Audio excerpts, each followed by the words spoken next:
De agravo em execução, tá? E antes eu vou dar uma pequena aula sobre ele, mas eu coloco na descrição do vídeo a partir de qual momento vai estar só o caso, se vocês quiserem partir direto pro caso, tá? Uma contextualização do recurso de agravo em execução. Eu sei que isso daqui tá bem amador, mas é o melhor que nós temos.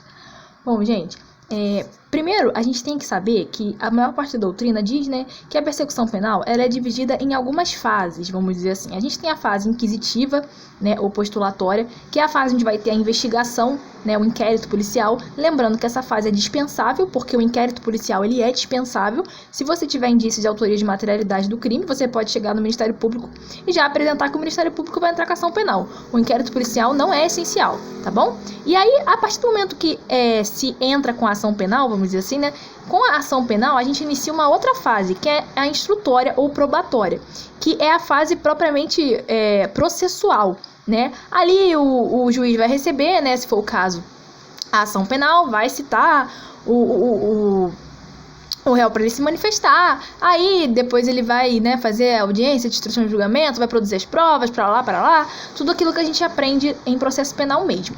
E depois disso, né, uma vez que o juiz entenda, né, que aquela pessoa ela é culpada, né, teve crime, teve autoria, teve materialidade, blá, ele pode decretar uma sentença condenatória, né, ele pode condenar a pessoa. E aí, ele condena a pessoa a uma pena. Só que ele condenou a pena, tá? Mas e aí, como é que vai ser? Quem vai cumprir, como que vai ser o cumprimento dessa pena? Quem vai ficar responsável por monitorar o cumprimento dessa pena e por efetivamente aplicar essa pena? Ah, isso vai acontecer aqui, ó, na frase executória. Vai ser o juiz da execução que vai ser responsável pela execução dessa pena, né? Então, o nosso recurso de agravo à execução, ele se concentra nessa terceira fase, a chamada fase executória. Vamos ver o que o Auri Lopes Júnior está falando aqui sobre ele? Fala o seguinte, que verificado no curso do processo a efetiva existência de delito e proferida a sentença penal condenatória, inicia-se a execução penal. Então, uma vez condenado, uma vez que houve a sentença penal condenatória e uma vez que ela transitou em julgado, tá, gente? Isso é importante. Transitado em julgado, né, a sentença penal condenatória, você vai iniciar a fase de execução, tá? Em que o poder estatal de penar será levado a cabo. Em que o poder estatal de punir será levado a cabo, né? Aí ele fala mais uma coisa. A garantia da jurisdição na execução penal não estaria completa se as decisões proferidas nos diversos incidentes lá existentes fossem inatacáveis. Então, que garantia constitucional a gente teria, né? As garantias do duplo grau de jurisdição, da ampla defesa, do contraditório, se as decisões proferidas no âmbito da execução penal, elas fossem inatacáveis. Que garantia nós teríamos? Nenhuma garantia. Por isso é importante que as decisões proferidas no âmbito da execução penal, elas também sejam atacáveis, né, mediante recurso. Significa dizer ainda que mesmo em sede de execução criminal, há que se garantir o duplo grau de jurisdição. Então, mesmo em sede de execução criminal, temos o duplo grau de jurisdição. Vocês lembram do princípio do duplo grau de jurisdição, né, que é o princípio que garante os recursos, garante que outro órgão analise a mesma questão, né? A gente tem a primeira e a segunda instância. Um outro órgão vai analisar a mesma questão se você se conformar com a decisão. Esse é o princípio do duplo grau de jurisdição. Vamos falar do conceito do recurso de agravo em execução. O recurso de agravo à execução, segundo o NUSE, é o recurso utilizado para impugnar toda a decisão proferida pelo juiz da execução criminal. Gente, basicamente é isso. Toda a decisão que for proferida pelo juiz da execução vai ser impugnável mediante agravo à execução. Eu não sei quando eu entro com recurso. Cara, a questão falou lá pra você que foi o juiz da execução criminal que proferiu uma decisão que você não gostou. Se foi o juiz da execução criminal que proferiu a decisão, necessariamente o recurso é agravo à execução, não tem outra coisa que você possa fazer a não ser interpor esse recurso, tá? Então é muito fácil identificar esse recurso. Então, beleza, que prejudica os direitos das partes principais envolvidas no processo, né? Encontra a previsão legal no artigo 197 da LEP. Das decisões proferidas pelo juiz, caberá recurso de agravo sem efeito suspensivo, tá? Das decisões proferidas pelo juiz, lê-se juiz da execução, caberá recurso de agravo do agravo em execução, sem efeito suspensivo. Óbvio, né, gente? Porque a gente está no âmbito da lei de execução penal. Então ele não precisava falar proferida pelo juiz da execução. Se a gente está no âmbito da lei de execução, é pelo juiz da execução, tá? Esse é basicamente o artigo que a gente tem, né, que fundamenta o recurso de agravo à execução. Nós tínhamos, né, uma proposta aí de Código de Processo Penal, não passou, acabou que iam regulamentar o recurso de agravo à execução, não regulamentaram, e é isso aí, gente. A gente não tem muito mais em termos de legislação que falar sobre isso, não. Mas aí vamos lá, o cabimento. Eu falei pra vocês que as decisões proferidas pelo juiz da execução serão combatidas mediante agravo à execução. Tá, mas quais as decisões são de competências do juiz da execução? Quais as decisões o juiz da execução profere? O artigo 66 da LEP, ele traz aqui, né, um rol de decisões que o juiz da execução profere, né, e que seriam cabíveis no caso do agravo à execução. Aí ele fala aqui, ó, aplicar aos casos julgados lei posterior que de qualquer modo favorecer o réu. Então você lembra que o direito penal, ele retroage para beneficiar o réu? Então se vier uma lei posterior mais benéfica, quem vai aplicar a lei posterior mais benéfica ao cara que já foi condenado? Vai ser o juiz de execução, declarar extinta a punibilidade, né, e tal. Poxa, Júlia, será que é só nessas hipóteses em que nós teremos o agravo à execução? Só nelas, então? É um rol taxativo? Não. Por quê? Embora o artigo 581 do CPP, aqui ó, 581 do CPP, ele traga lá o recurso em sentido estrito, que são as decisões, né? O recurso em sentido estrito, ele é o recurso no processo penal utilizado para atacar as decisões interlocutórias. Então, assim, grosso modo, no processo civil a gente tem o... Ai, meu Deus do céu, gente, dá um branco quando a gente tá querendo dar aula, é um negócio impressionante. Mas você sabe o que a gente tem lá no processo civil. Eu esqueci agora totalmente, me deu um branco. E aqui a gente tem Meu Deus, não é possível que eu vou esquecer o nome do recurso que a gente tem aqui também. Ai, meu Deus, é um problema, se você fica nervoso é um problema. Então, gente, é o agravo de instrumento no processo civil. Parei aqui pra pesquisar. Como é que você esquece uma coisa dessa? Agravo de instrumento, gente. Grosso modo, seria isso, recurso em sentido estrito, né? Você não vai atacar as sentenças, você vai atacar as decisões interlocutórias, que são aquelas decisões que são proferidas no curso do processo e que trazem algum prejuízo às partes, tá bom? Aí, beleza, gente. Onde a gente tá, gente? Que isso? Pra onde você foi? Ah, tá, tô aqui. Aqui no 581, então, o 581 traz essas hipóteses de recurso em sentido estrito, tá? Só que, o que acontece? Muitas dessas hipóteses aqui, elas não têm mais aplicação. Por quê? Porque elas são hipóteses, na verdade, de agravo à execução, porque se tratam de decisões proferidas no âmbito da execução. Então, o 581 do CPP, ele traz recurso em sentido estrito, as hipóteses de recurso em sentido estrito. Só que nessas hipóteses, tem algumas questões que são do âmbito da execução. E por serem do âmbito da execução, não se aplica o recurso em sentido estrito. Se aplica o quê? O agravo em execução, tá? O agravo em execução. Tá, ok? Aí, isso daí é entendimento pacífico, né, da doutrina, né? Aí, quais seriam essas hipóteses? Eu coloquei aqui os incisos com essas hipóteses, tá bom? Depois de qualquer coisa vocês leem, tá? O livramento condicional, tá? A unificação das penas, medidas de segurança, tá, ok? Tá, vamos lá. Sobre a competência. Algumas observações sobre a competência do juiz da execução. Júlia, se eu cometi um crime federal, né, será que tem que ser um juiz federal, né, para conduzir, julgar incidentes da execução? Tem que ser um juiz federal? Aí, não, gente. Na execução penal, para determinar o juízo competente, verifica-se o local de cumprimento da pena.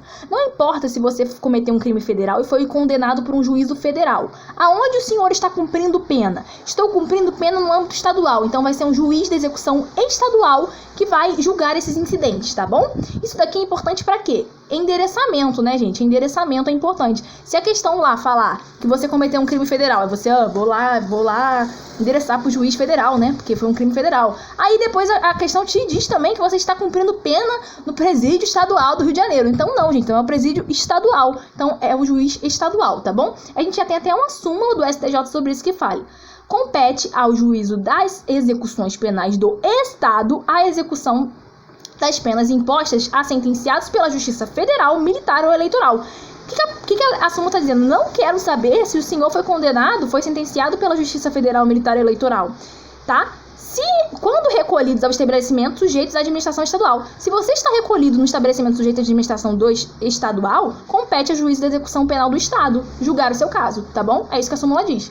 Vamos lá, os presos cautelares e a concessão antecipada de benefícios. Gente, o que são os presos cautelares? Os presos cautelares são aqueles presos que não foram condenados em definitivo. Você não teve a sentença condenatória transitada em julgado ainda. Mesmo assim, eles estão presos por alguma razão. Né? Seja porque é uma medida cautelar lá, uma prisão preventiva, por alguma razão eles estão presos, né? Tem aquele entendimento também que no âmbito do tribunal do júri, assim que proferida a decisão do tribunal do júri, tem que ter o recolhimento à prisão, né? Mesmo que não tenha transitado em julgado de sentença ainda, caiba recurso. Então, assim, no Brasil a gente tem muito isso, né? muitos presos cautelares, né? Nossa população carcerária é realmente muito grande em relação aos presos cautelares. Isso é, aqueles que não tiveram trânsito em definitivo da sentença. E aí, cara, e se eles quiserem uma concessão antecipada do benefício? Se eles já cumpriram, eles estão tanto tempo lá presos cautelarmente, que em tese, se fosse uma sentença penal condenatória e se eles estivessem lá de forma definitiva, eles poderiam até fazer juiz à concessão de determinados benefícios, né? Eles poderiam progredir de regime, por exemplo, né? Enfim, e aí, como é que faz com um preso cautelar? Você concede benefício antecipado para eles ou não concede? Eles podem progredir de regime ou não podem? Podem, tá, gente? Entendimento simulado do STF. Súmula 716. Podem, os presos cautelares fazem jus aos benefícios, tá? Admite-se a progressão de regime de cumprimento de pena ou a aplicação imediata de regime menos severo nela determinada antes do trânsito em julgado da sentença condenatória. Então, o que o STF está dizendo? Não precisa que tenha trânsito em julgado da sentença condenatória para que você possa progredir de regime, não. Não, se você é um preso cautelar, querido, você também faz jus, tá bom? Ó, aí, né, uma primeira corrente entende que a competência do juiz da condenação, né? E aí, gente, quem vai julgar esse caso? E agora? De quem é competência para julgar a situação dos presos cautelares? Pô, o preso é cautelar ainda, então ele não é em tese...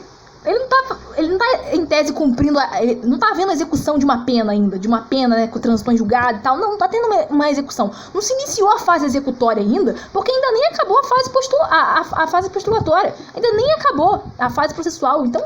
Cara, não teve execução ainda. E aí, de quem é a competência? Aí, gente, uma primeira corrente entende que é a competência do juiz da condenação, tá? Mas prevalece o entendimento majoritário, o entendimento, assim, massivo da doutrina que prevalece, o entendimento de que a competência do juiz da execução penal. Então, mesmo o preso sendo cautelar, mesmo ele sendo, o preso sendo provisório, sendo uma prisão cautelar, ainda assim a competência para julgar eventual antecipação, né, de benefício, progressão de regime, vai ser do juiz da execução penal, tá ok? Disserte da hipótese de haver decisão referente à concessão antecipada do benefício prisionais pelo juiz na execução. A progressão de regime, preço cautelar. O recurso adequado também será o agravo de execução. Então, gente, o recurso adequado, então, vai ser o agravo de execução, já que vai ser uma decisão proferida pelo juiz da execução, tá? Então, se a questão falar, mas ele é um preso cautelar, e você fica, não se iniciou a fase executória ainda. E agora? Gente, agravo de execução, mesmo que não tenha se iniciado a fase executória, tá? Entendimento doutrinário aqui. E aqui é o Renato Lima brasileiro que tá falando isso. O rito procedimental. Qual é o rito desse recurso? Gente, a gente tem uma omissão legislativa em relação ao rito. Porque, como eu te falei, ele ia ser disciplinado no novo Código de Processo Penal, não teve Código de Processo Penal, e aí a gente ficou sem disciplina do rito. Então, a doutrina e a jurisprudência entendeu que deve ser adotado o mesmo rito do recurso em sentido estrito. Lembra do recurso em sentido estrito? Né? Que eu não lembrava o nome de jeito nenhum. Então, o recurso em sentido estrito, você vai adotar o mesmo rito dele, tá? Notadamente no que se refere ao prazo, ao juízo de retratação e ao processamento. Tá? Então, o prazo vai ser o mesmo, né, de 5 dias, vai haver juízo de retratação e o processamento vai ser o mesmo. E para corroborar com esse entendimento, tem a súmula 700 do STF, que diz o seguinte: é de 5 dias o prazo para a interposição de agravo contra a decisão do juiz de execução penal. Então, se ele está falando que é de 5 dias o prazo, está falando o quê? É o mesmo prazo do recurso em sentido estrito, que é de 5 dias. Então, o STF está confirmando que ele concorda com esse entendimento doutrinário aqui. Então, gente, já é pacífico esse entendimento, tá, gente? Vamos lá. Vamos falar da peça, então. Como é que é a peça do agravo em execução? Você tem duas peças, tá? Uma peça bipartida. Você tem a peça de interposição. No caso, a peça de interposição é você falar assim: juiz, não gostei, vou recorrer. Essa é a peça de interposição. Você fala, olha só, não gostei da decisão e vou recorrer essa decisão. Você não precisa dizer o porquê, você vai recorrer. Então, a peça de interposição, ela tem o prazo de 5 dias, que é o mesmo prazo do recurso em sentido estrito, tá bom? E você vai direcionar ela para quem? Para o juízo de primeiro grau, que vai ser o juiz que proferiu a sentença, tá? As razões do agravo e execução, que aí você vai falar assim: estou agravando porque eu não concordei com isso, isso e isso, porque a lei diz isso, isso e isso, e o juiz fez isso, isso e isso. As razões, aí você tem 2 dias para apresentar, tá bom? Ao tribunal competente. Óbvio que na prova da OAB, gente, vocês vão fazer tudo junto, tá? Vocês vão fazer a peça de interposição e em seguida as razões, tá? Logo em seguida as razões. Porque vocês vão oferecer, vamos dizer assim, conjuntamente. Você pode oferecer isso daqui conjuntamente, fazer a peça de interposição e oferecer junto com as razões conjuntamente, ou você pode primeiro oferecer no prazo de 5 dias a interposição e no prazo de 2 entrar com as razões. Aí você vai fazer só uma petição de juntada, uma coisa simples, dizendo assim: ó, tô juntando aqui as razões, tá? Aí interpõe as razões, tá bom, gente? São 2 peças que você tem que fazer aqui, uma peça bipartida. Uma questãozinha aqui pra gente aquecer. Segundo o entendimento simulado do Supremo Tribunal Federal, o prazo para a interposição do agravo contra a decisão do juiz de execução é de... Cara, as questões são assim, gente. Eles perguntam qual é o prazo. 5 dias. Cara, olha só, gente, uma questão pra juiz, cara.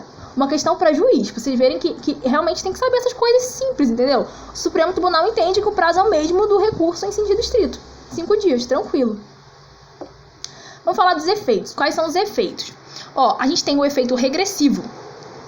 Por quê, gente? O efeito regressivo, ele é um efeito que é típico do recurso em sentido estrito, tá lá no 589, tá? Esse 589 se refere ao recurso em sentido estrito. Mas a gente não viu que ele segue o mesmo rito? Que o agravo à execução segue o mesmo rito do recurso em sentido estrito? Se segue o mesmo rito, ele também tem os mesmos efeitos, tá? Então o efeito regressivo lá do recurso em sentido estrito vai ser aplicável aqui ao agravo à execução, tá bom? E o que é esse efeito regressivo, Júlia? O que é o efeito regressivo? É a possibilidade de retratação do juiz. Então, volta para o juiz o caso para ele reanalisar. Por isso que é regressivo. O juiz reanalisa o caso. E ele pode se retratar do que ele falou. Olha, realmente você tinha razão, vacilei, viajei aqui. O juiz pode se retratar, tá? E ele pode também não se retratar, né, gente? Em regra, ele não tem efeito suspensivo, tá? Artigo 197 da LEP. O que é o efeito suspensivo, gente? O efeito suspensivo é o seguinte. O juiz proferiu uma decisão. Você não concordou com ela. Aí você entra com recurso. Se o recurso tiver efeito suspensivo, ele suspende os efeitos da decisão com a qual você não concorda. Isso é o efeito suspensivo. É a suspensão dos efeitos da decisão recorrida, tá? Isso é o efeito suspensivo. Quando o recurso não tem efeito suspensivo, como é o caso do nosso agravo em execução, você interpor esse recurso não suspende os efeitos da decisão. Então, se a decisão diz que você não vai progredir de regime, o fato de você interpor o recurso não faz com que essa decisão fique suspensa e você progrida de regime. Não, esse recurso vai ter que ser julgado, tá? Ele só produz efeitos após o julgamento, tá? Essa é a regra. Mas existem exceções. Qual é a exceção? A exceção é a medida de segurança, artigo 179 da Lei de Execuções Penais, tá? Fala o seguinte: transitada em julgada a sentença, o juiz expedirá ordem para a desinternação ou a liberação. Olha o que ele diz: que só com o trânsito em julgado da sentença é que o juiz vai expedir ordem para a desinternação. Só com o trânsito em julgado da sentença é que pode ter desinternação ou liberação, o que permite entender que só após a preclusão recursal, tá, será possível a liberação. Então, só após a preclusão recursal que vai ter a liberação. Ou seja, gente, imagina aqui que o juiz decretou a liberação. O juiz foi lá, concedeu a liberdade aqui, a desinternação, liberou o sujeito, determinou a desinternação do sujeito. O Ministério Público não concorda, ele vai entrar com recurso. Esse recurso vai ter efeito suspensivo, ou seja, a decisão que o juiz proferiu vai ficar suspensa, o cara não vai poder sair? Sim, a decisão vai ficar suspensa. Por quê? Porque ele vai ter que ser julgado o recurso, ou então transitado em julgado o recurso, e aí transitado em julgado, ou então passado o prazo para ser interposto o recurso e não houve interposição do recurso. Isso também leva ao trânsito em julgado da sentença. Gente, o que é o trânsito em julgado da sentença? Vamos esclarecer às vezes conceitos básicos que às vezes confundem. Uma sentença, ela transita em julgado se após ela proferida não se interpõe recurso contra ela. Então, corre o prazo sem que se interponha recurso contra ela, ela transita em julgado. Ou a interposição do recurso, ela é julgada. Após o julgamento dela, aí teve o trânsito em julgado de sentença. Então, se o Ministério Público não recorre, ou o Ministério Público recorre e há uma sentença dizendo, Ministério Público, você perdeu, querido. O cara vai ser liberado sim, concordamos com a liberação. O tribunal entende pela liberação. Aí sim vai poder ter a liberação. Então fica suspensa a decisão que determina a desinternação ou a liberação, né? Quando o juiz determina a desinternação ou a liberação, ela fica suspensa até que transite em julgado a sentença, tá? Até o trânsito em julgado a sentença, o que permite concluir que não existe efeito suspensivo aqui, tá? Vamos progredir. Aí uma questão aqui, para vocês verem como isso é cobrado, questão para defensor público, tá? Então, tô colocando coisas, assim, relativamente difíceis, né, gente? Não é uma questão para técnico, não, é uma questão para defensor. E aí, o que fala? A decisão de determinar a desinternação do inimputável caberá da decisão que determinar a desinternação. Caramba, determinou a desinternação. Qual recurso eu entro? Qual é o recurso cabível? Gente, o agravo em execução, tá? O agravo em execução, que será recebido com efeito suspensivo? o agravo à execução que será recebido sem efeito suspensivo. Gente, o que eu falei? Que o agravo em execução, em regra, ele não tem efeito suspensivo. Mas no caso da decisão que determinar a desinternação, ele terá efeito suspensivo. Em regra, não tem efeito suspensivo. Mas a exceção é a medida de segurança. Nesse caso, ele vai ter o efeito suspensivo, tá? Então aqui, com efeito suspensivo, letra A. Mais uma. Agora, técnico da DPE. Do recurso de agravo à execução, segundo o entendimento dos tribunais superiores, deve seguir o rito procedimental do recurso em sentido estrito, havendo então efeito regressivo, certo ou errado. Gente, certo, né? Correto, né? O recurso de agravo à execução, segundo o entendimento dos tribunais superiores, ele deve seguir o mesmo rito do recurso em sentido estrito. E aí, os efeitos também serão os mesmos, inclusive o efeito regressivo, que é o juízo de retratação, tá? Efeito regressivo, você lembra de juízo de retratação. Bom, um resumão aqui, né? Um mapa aqui pra gente ver. Fazer um resumo de agravo à execução, então, gente. É uma peça bipartida, né? Você tem que interpor interposição para o primeiro grau, razões para o tribunal. O rito vai ser o mesmo do recurso em sentido estrito. A base legal é o 197 da LEP. Existe juízo de retratação, tá? O prazo é de 5 dias, tá bom? Como que eu vou identificar que se trata de um caso de agravo à execução? O último ato processual informado no enunciado é a decisão do juiz da execução. Então, o último ato que é informado, o enunciado fala que teve uma decisão do juízo da execução. Poxa, se teve uma decisão do juiz da execução, filho, não tem discussão, é agravo à execução, tá? Conteúdo. Não é um rol taxativo, sendo cabível, esse agravo, ele é cabível para impugnar qualquer decisão proferida pelo juízo da execução, tá? Cuja competência a gente viu lá que está no 66 da LEP. E aí tem um rol aqui exemplificativo, ele trouxe aqui são as principais causas, né? O que é mais cobrado no agravo à execução. Os casos, assim, mais cobrados pelas bancas são esses daqui, concede ou denega progressão de regime, regressão de regime, unificação de penas, livramento condicional, saídas temporárias, indultos, comutação, remissão, tudo isso diz respeito à execução da pena. Beleza? O pedido, o que você vai pedir? Você vai pedir o conhecimento, o provimento e a reforma da decisão. E você vai pedir tudo que você alegou nas teses. É aquele esquema de sempre, né, gente? Alegou, pede, alegou, pede. Você alegou uma coisa lá no corpo da sua petição, quando chegar lá no 2 pedidos, você vai pedir ela pro juiz. Alegou, pede. Tá, aqui eu trouxe um modelo para vocês se basearem, tá, gente? Como que deve ser feita. A primeira peça é a peça de interposição para o juiz de primeiro grau. Isso daqui não fica escrito não, tá, gente? É só para vocês saberem que essa é a primeira peça de interposição para o juiz de primeiro grau. Aí você vai falar, excelentíssimo do senhor, doutor, juiz e pá, do primeiro grau lá. Aí você vai qualificar seu cliente, vai falar que você está vindo interpor agravo à execução, com fundamento no artigo tal. Você quer que seja recebido o recurso e procedido o juízo de retratação. Lembra que eu falei do efeito regressivo? Você vai pedir pro juiz se retratar. Ô juiz, facilita a minha vida aí, já fala que você errou e se retrata, por favor. É isso que você vai falar. Nos termos do 589 da LEP, tá? Da LEP e do Código de Processo Penal. Se mantida a decisão, caso o senhor entenda por manter a decisão, então eu vou te pedir aqui, por favor, para que o senhor encaminhe o meu recurso pro tribunal analisar, tá bom? Para o devido processamento. Legal. E aqui você vem com as razões, né? Você vai apresentar as razões aqui. Aí você já faz as razões pro tribunal, tá? As razões são feitas pro tribunal. Dos fatos, você vai descrever brevemente os fatos. Do direito. Então, o do direito vai depender aqui do que você vai alegar, né? Qual vai ser o caso. Depois a gente vê o nosso caso direitinho. Dos pedidos. Antes exposto, requer que seja conhecido e provido o presente recurso com a reforma da decisão de primeiro grau, a fim de que... Aí, meu filho, o alegou, pede. Você tá falando aqui, você pediu progressão de regime? Então você vai pedir a fim de que seja concedida a progressão de regime, tá bom? Então você vai, alegou, pede, aquele esquema. Vamos lá, o caso, gente. Então, vou até escrever aqui 23 e 32, pra vocês saberem.